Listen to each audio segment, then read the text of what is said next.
ғылыми конференцияның біздің экономиканы және басқа да біздің басқару жүйесін жандандырудағы алатын орны ерекше деп мен ойлаймын.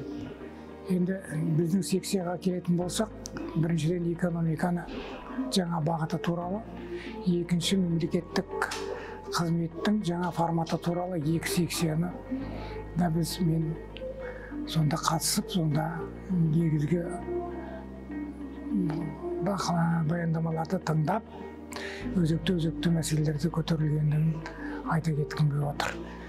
Енді экономика сессиясы бойынша айтатын болсақ, бүгінгі